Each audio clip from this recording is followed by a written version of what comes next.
Good evening, ladies and gentlemen. My name is Diane Pickering, and I am the new Assistant Vice Principal here at George Pinser School, and my responsibility is teaching and learning. Now, I started last week on the 4th of January, and obviously it's been a very interesting start, hasn't it, for all of us this new year, because we went straight into remote learning. So what I thought I'd do as part of our Year 11 Parents' Evening is just share with you this short video that I've made on how we've set up the remote learning for the students so that you can support your son or daughter with the work that we've been setting them. So it's really all about supporting your child with their studies tonight.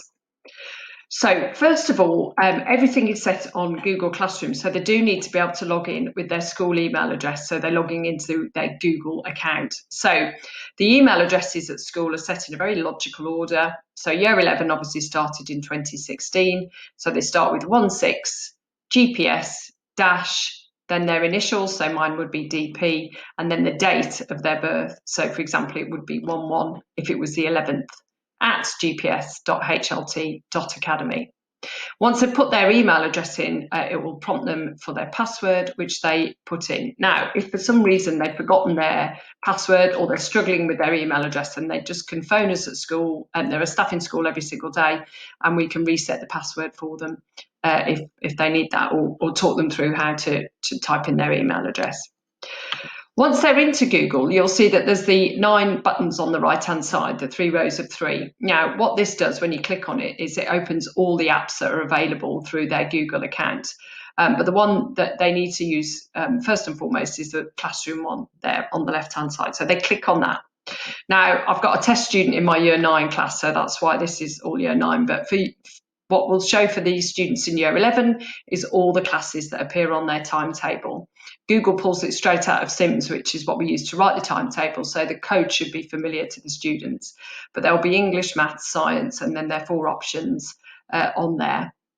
So what they do is they just click in whichever classroom it is that's on their timetable for that period of the day. We are asking the students to follow their timetable. The staff are expecting them to be online when they would be in their classroom. And so they click on the class that they've got at that point in time.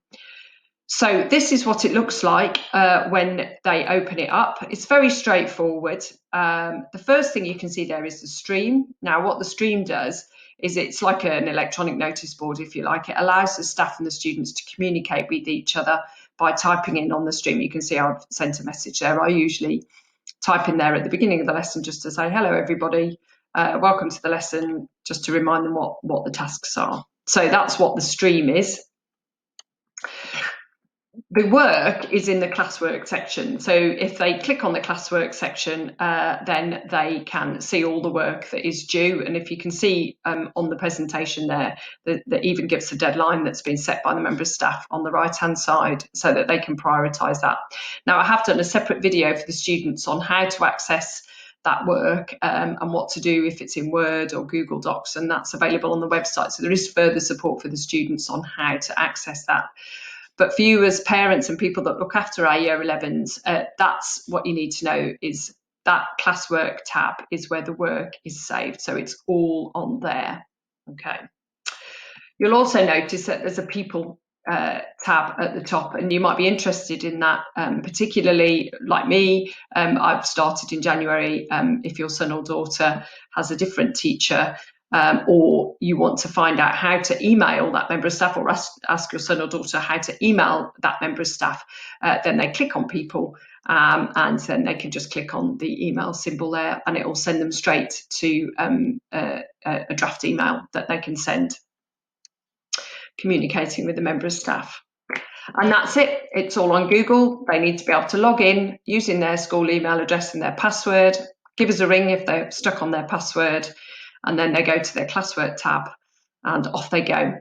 If you do have any further questions, my email address is d.pickering. I'm very happy to help with any aspects around the remote learning. Just drop me a line. Okay, thanks a lot. Good night.